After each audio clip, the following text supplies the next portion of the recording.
So we got to 18, didn't we? Really, and the end of finishing school. That nearly was the end. Seriously, nearly the end.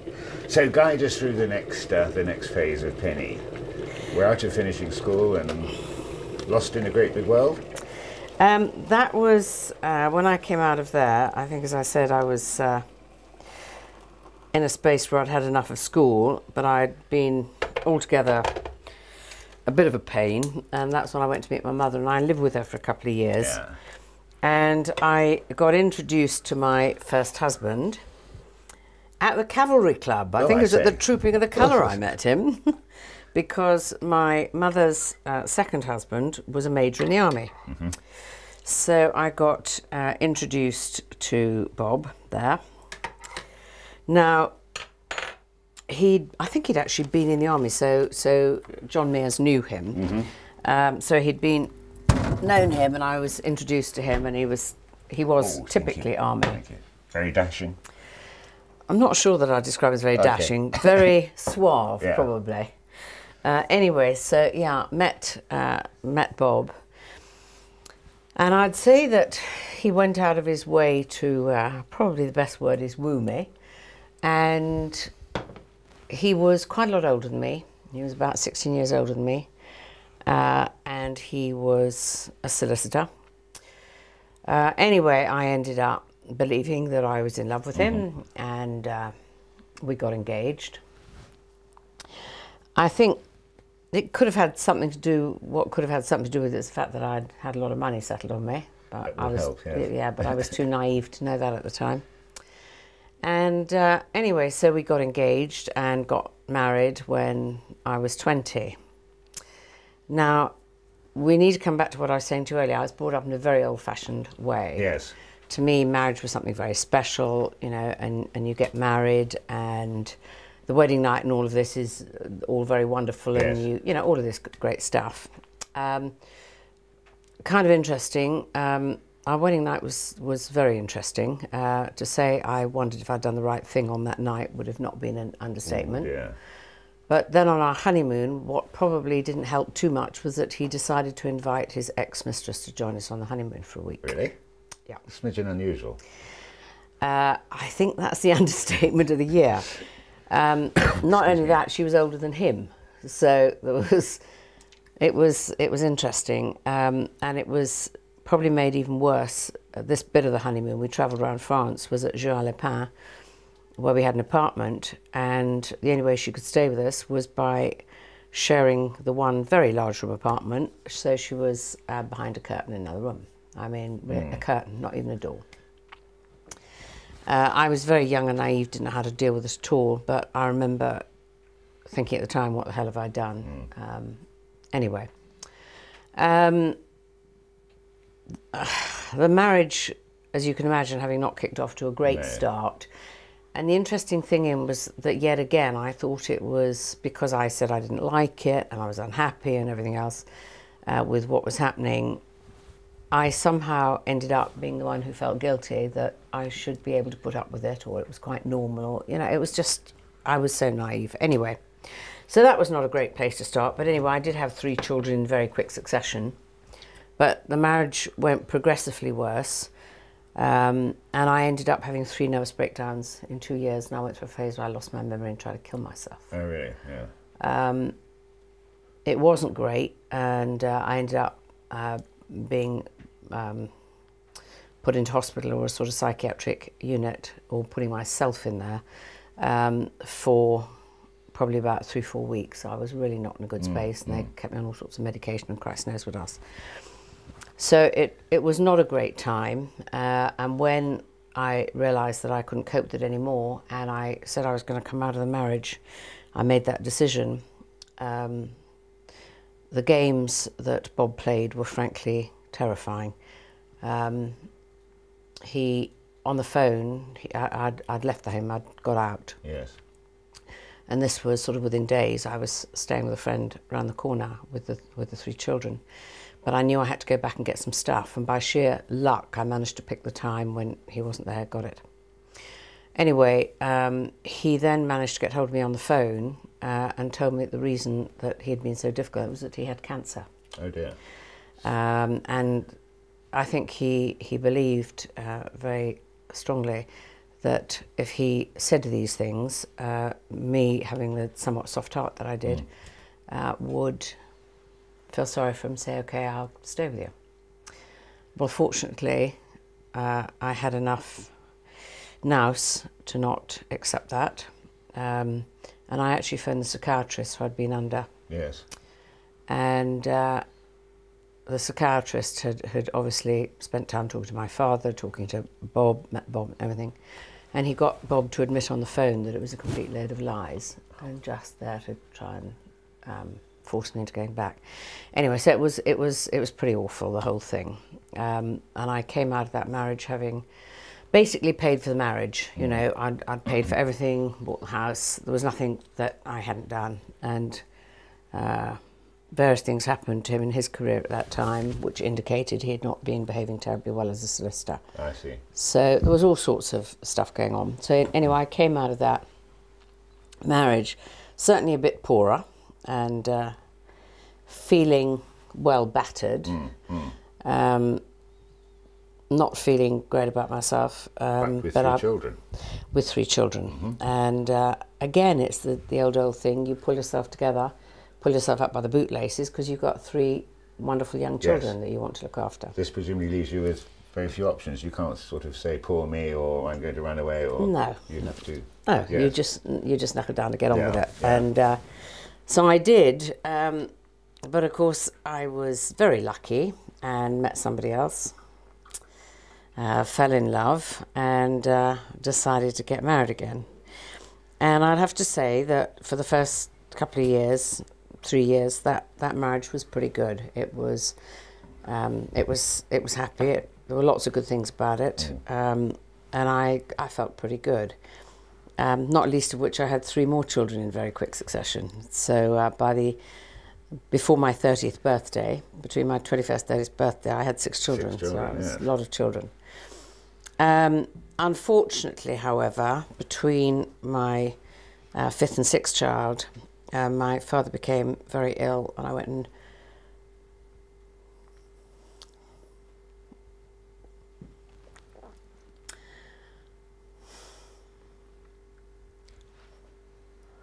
I nursed him at home so he could die in his own home.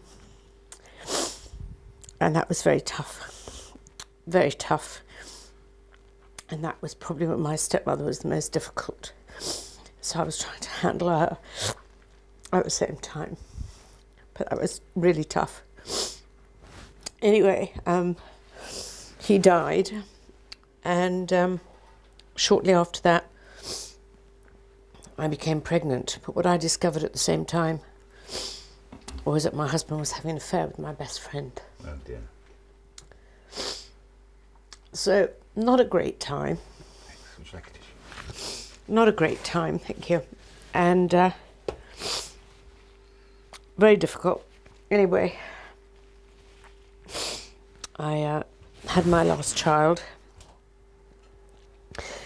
And that was really very special, but the marriage really didn't survive terribly long. It was kind of interesting, really, because it probably would have finished earlier, except that Mike played a very good card, and that is, I did actually have him thrown out of the house because he was physically violent, and I went to court and he wasn't allowed near the house.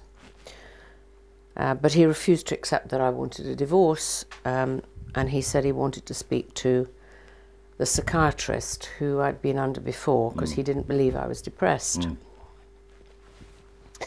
And the psychiatrist gave him the best advice possible, which happened to be the worst for me. But the psychiatrist said, "You are fighting her every inch of the way. That's a mistake." He said, "You need to give her whatever she wants. If she wants you out of the house, go out of the house. Whatever it is she wants, give it to her. If I know Penny well enough, she'll feel sorry for you and she'll give you another chance." And that's precisely what happened. So I went back and tried for another 2 years, but couldn't make it work. So I came out of that marriage, which was really challenging to get out of it. And the only way I could almost get out of the house was do a moonlight, which I did with me and the kids. So by this time we have 6 children and a very 6 battered children. and bruised Penny, I suppose. And a lot poorer. Again. A lot poorer. And I went and got this house in Sunningdale, which was leasehold. It only had something like 22-year lease. And it had been lived in by I think a pop band. So do I need to say more? No, I think we can picture it. It was like my house, probably. it was not great. But I saw some potential in it. Anyway, we lived there, you know, and it was challenging at times. We didn't have too much heating, and for 6 years I brought up 6 kids on my own. I managed to buy the freehold of the house by convincing them that it really wasn't worth as much as they thought it was. And when they came round, bear in mind it was dark brown paint, and it was grim. It was kind of interesting. And of course I drew the curtains a little bit so it looked even grimmer. Absolutely. And managed to get it for a hell of a good price. My stepmother helped me buy the freehold, which tells you how much money I'd lost, because I should have had enough money to do it. Anyway, no need to work in this time. You were still. I was bringing up 6 children, and I was doing 3 jobs to just pay the bills and keep the show afloat. And those jobs, I was working in a bar, demonstrating products in wherever I could, and I became a daily. And that was to Hazel Critchley, who is now my best friend. She was heavily pregnant at the time, and we both advertised in the local post office, me for work and her for some help. Yes. And I still remember I went up to see her. She happened to phone me first. It was within minutes, so she phoned me, and I went up and I was sitting on her bed for her to interview me because she'd got toxemia. She was 8 months pregnant with twins, and she interviewed me on the bed. And she said, yes, okay, I'd like to give you a trial. But I think she thought, God, she's always employed mothers' helps and dailies. Does she actually know how to do it herself? She does actually still say that I'm the best daily she ever had. But I remember her asking me, she said, could I have a reference? And I looked at her in complete disbelief. I said, what do you want a reference, and who do you want one from, as to whether I can clean a house? One of my ex-husbands. You know, I thought, this is good. Anyway, I started that day, and so I was her child, but she then discovered I could cook. So I ended up starting to do some cooking for her, and we did have some amusing situations because she had what was called the Last Supper before she went in to have the twins. And she said, could you please cater, but on one condition, we want you to be a guest as well. And so I was, and there was somebody called Queenie there, the golfer Michael King, because Hazel's husband is Bruce Critchley, the pretty well-known golfer and Sky commentator and what have you. Anyway, so Queenie was at the dinner, and sort of polite conversation across the table. He said, and tell me, what do you do? And I looked at him and I said, oh, didn't you know? I'm the Critchley's char. It was a talking point for a while. I bet he was nonplussed. Yeah, he was a bit. So they became very good friends, and that led to me doing more different jobs in discovering I could cook. At the time, Bruce was still working at Blue Circle as a senior manager. I started doing some catering at outside events for Blue Circle at Lourdes cricket, and then I got asked to go and do some catering for them at the Open golf tournament. So I started to do lots of catering, which was interesting. And we did have some amazing times because Mummy then helped me, and we managed to spend some money and do the house up, and so it ended up as a really very beautiful 8-bedroomed house. Yes. And when you had Ascot Week and things, there were some people who approached me and said, would you consider renting the house out? So I said, Yeah, okay. Of course I will, because they paid really good money. Absolutely. And I did for Wentworth. I rented it out to various people, but differently from other people, I refused to move out. I said, no, I'll stay and do the catering. So I had people like Sivi Ballesteros and Hugh Barkey and people staying, which was great fun. So I got to know them fairly well. But this particular was much bigger. This was a week. Anyway, they phoned me and said somebody would like to come down and see the house. So I said, fine. It was somebody called Michael Medwin. So he came down to look at the house and said, we'd really like to take it, but we would like somebody who would do a little bit of catering for us. We won't want much. We'll be going out in the evening. Could we have perhaps somebody to do breakfast and things? So I said, yeah, I'll do it. And he said, oh, I think that might be a little inhibiting to have the owner here. And I said, well, I'm really sorry. You either have me or you don't have the house. So Makes you wonder, doesn't it? I know. They told me that 4 couples were coming. And I didn't really know who it was, so I said, that's fine. Because you had 4 double bedrooms and on the top floor, 2 single bedrooms. Well, 6 couples turned up, one of whom was Albert Finney and his then girlfriend, Diana Quick. And so you had all these sort of rather famous people staying in the house. And I remember Albert Finney and Diana said, oh no, look, we'll do the decent thing, we'll go on the top floor. I couldn't make it into a double bed. So what we had was a single bed and a mattress on the floor. And it was hilarious. So they then discovered I could cook and didn't go out. But there was a couple of American couples who arrived, and one of the wives said, oh, look, I've got all this packing. Would you mind just ironing all these things? I was thinking, God almighty. And because they discovered I could cook, they didn't go out for dinners. They'd be saying, could we have this, and could we have that, and could we have everything else? So, I mean, I had some amazing experiences. The only problem was that because I often used to have to provide the alcohol, you ended up with a cupboard full of alcohol, and half the profit went into the alcohol that you then proceed to drink, which, you know, over the weeks. But in the 6 years, those are the sort of things I did. I never stopped working, did jobs, and yet I have to say it was a really great time with the children. Yes, it was. And the children growing up through all of this, of course. Well, they used to, when Albert were there and when people like that were staying in the house or catering, we used to get into our own peculiar uniform because we like being unique, i.e. blue corduroy jeans and red and white check shirts, and they were my waiters and waitresses. So they had a blast as well, I imagine. We did. Yeah. So that was good, and doing the golf at Lourdes was hilarious, especially. Have you ever been to Lourdes, to the... Yes. Well, they have the cattle sheds at the back, which is where they do the catering, and they can flood if it rains heavily. And one year it did rain very heavily and all the other caterers gave up, and we rolled up our trouser legs and we were ankle deep in water and moving chairs for people to tread on and walk around. Hilarious. So yeah, that was good, that 6 years, but that came to an end when I met somebody else and got married again. Third time. Yeah. Yes. And how old were the children by this time? God, how old were the children? Mark must have been about 4, so Lucy and Emma, they'd been 5 and 6, and the boys young teenager, 6, yeah, about 11, 12, something like that. Quite difficult to integrate a new husband into. Yeah, and I met him when I was doing some catering for a company up in Scotland, and he was one of the directors of the client, and I met him, and powerful, charismatic, very good with words,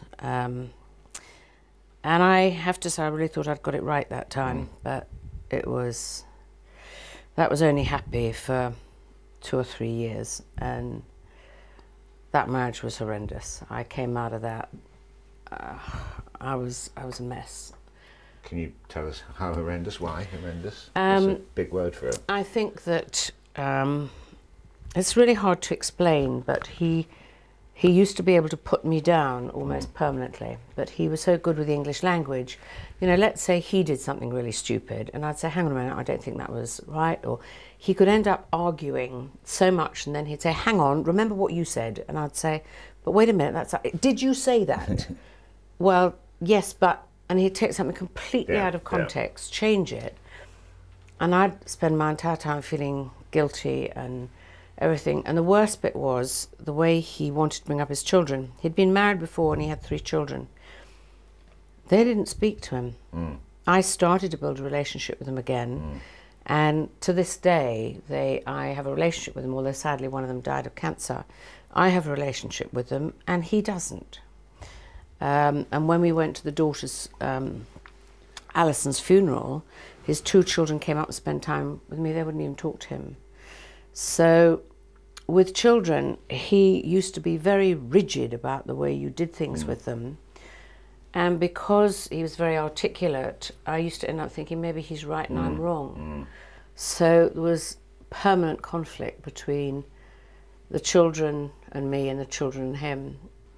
But it's significant, isn't it, that the 3 husbands seem to have managed to pick on the weak points. You know, this sense of vulnerability, this sense of being right or wrong. It must have left a great impression on you, that especially in rebuilding yourself afterwards, the ability to be able to have confidence in what you think and your decisions and your opinions again. Well, I don't know. You see, this is the interesting thing, is I look back and think, would I do what I now do if I hadn't had those experiences that were awful, some of them? And I think probably I may not. I mean, it'd be great if I'd been wise enough to bloody learn it through 2 marriages, not 3, and kept some money. It'd be really good, but I didn't. I had to go through the 3rd one, which, as I say, was by far the worst. And with Dennis, there's some things I remember, some I just choose not to think about.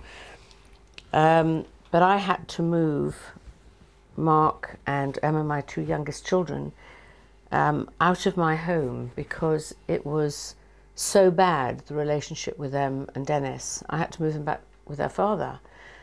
And this was only probably weeks before Phil died. I had to move Phil out. I can still remember one morning Dennis going in and hitting Philip awake because he had left a dirty coffee cup on the side in the kitchen.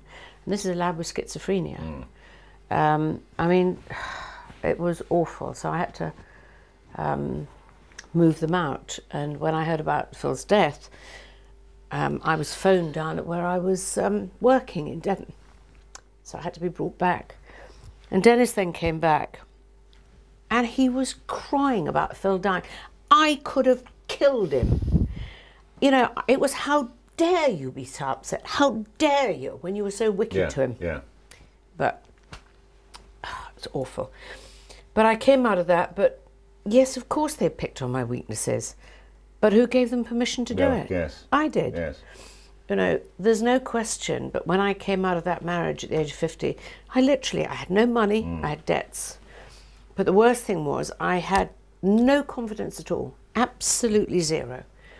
But it would have been terribly easy for you to have this respite of being able to blame everybody else, of not feeling in many ways you weren't responsible. You say you gave them permission, but that's not sanctioned for people to be mentally cruel or bullies or whatever. But that was when, you see, I got the wake-up call. And in the beginning, I absolutely did blame them. You know, how can I be so unlucky? I felt like a real victim of life. How can I be so unlucky? I keep picking these powerful, charismatic men who then proceed to shit on me from a very great height. But the thing that happened, the thing that first created the chink, was I'd hurt my back. And I went to visit this osteopath who occasionally I'd go to because my back can be a bit dodgy at times, and so I went to see him. And he was a brilliant osteopath, and he was a healer as well, but God, he was irritating. He was never on time when you'd go to see him, but if you dared to tip up late, he would have a secretary write you out of the book. So you had to get there on time. I think he thought one day a miracle would occur and he would be on time, but he never was. Anyway, this day I tipped up and I was sitting waiting, and he was, as always, horrendously late. But I hadn't brought a book, hadn't brought anything. And there was a book on the side that I picked up and I began to read. It was called You Can Heal Your Life by Louise Hay. And I began to read this book, and I remember thinking, what a load of cobblers this is. Because this woman really believed that she had cured herself of cancer by changing the way she thinks. And I thought, hang on a minute, this is cloud cuckoo land. Came too far, perhaps. Yeah, but I was kind of interested. I then went in to see Roni, and Roni asked me a question that had me in pieces. He said, could the real Penny Ferguson stand up, please? And I just burst into tears. I said, I don't know who I am. Exactly. Yeah. I'm so busy trying to be who my husband wants me to be, the perfect wife, who my children want me to be, the perfect mother, who my clients want me to be, the perfect consultant. I haven't a clue who I am. Anyway, that was a massive wake-up call. And I then said, can I borrow this book? He said, sure. So I took it home and I read it that day, the whole book. And then I went out and bought every single book that she recommended in her bibliography. 6 weeks later, I'd read all of them. There must have been about 16, 17 of them. Yes. And they were all saying similar things in different ways. And that was the first time that I realised, hang on a minute, Pen, there's only one common denominator, and that's you. And that was the first time that it was a massive wake-up call. There were a couple of things that made me really uncomfortable, because recognising on one side the incredible excitement and opportunity, hang on a minute, I've got everything I need to turn my life around and make it what I want it to be. That was amazing. The toughest bit was looking at it and saying, why did I choose to create this? Why did I choose to go on doing this and not learn? Why did it take me so long to discover that? You know, I'm now 50, what example have I given to my kids? I didn't really want to take responsibility for everything that happened before. I have to say, as of today, I have no bitterness towards my ex-husbands, none. I built up a really good friendship with Bob, my first husband, before he died. I was due to have lunch with him the week he died. So I became really good friends with him. My second husband, I'm good friends with him now, and enjoy his company, which is great when I get together with the children. My last husband, I would choose to have nothing to do with ever again. His values are so far away from mine. I mean, so much so that when I did finally divorce him, he went bankrupt rather than pay me the $220,000 that he owed me. So that was that. Now, it would be very easy to feel bitter, but I don't at all. I really don't. If I met Dennis in the street today, I'd say hello, but I'd walk away because I don't like what he stands for. I don't like anything about it, but I don't have any bitterness. I just say, well, okay. Is this because this real Penny Ferguson standing up would look back and say that bitterness, regression are sort of futile, that there is no achievement in it? You become a very forward-looking sort of person. You're helping now, as we're going to talk about in a minute, I'm sure, you know, how your program changes people's lives. Is this the foundation that changed yours? That you realise you're responsible for yourself, but you can't change what's happened in the past nor live in it? Yes. I mean, I carried that baggage around with me for ages, and I kept, you know, when I was going through the change, I kept carrying that baggage with me.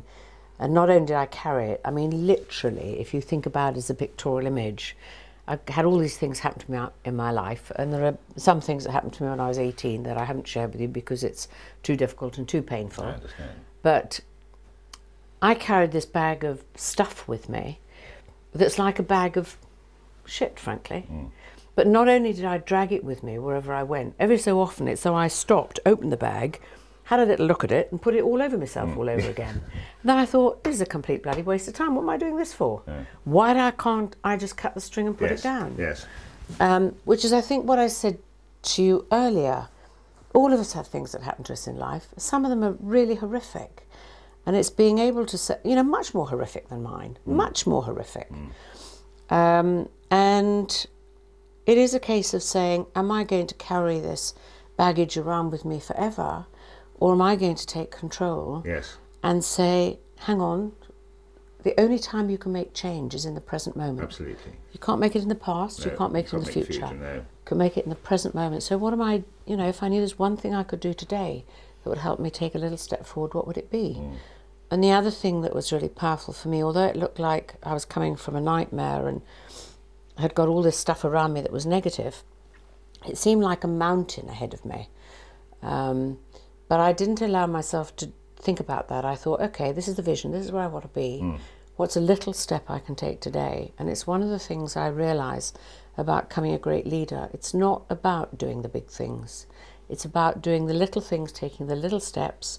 Little steps can make an incredible difference. Incredible difference. And it just then begins to emerge. So it's been an interesting journey. A fascinating journey. We've had our coffee. Shall we return and talk about the leadership program in more detail, and perhaps I'll even learn how to be a leader. Thanks for the coffee, though. Let's go back Real to pleasure. Okay, thanks, Tony.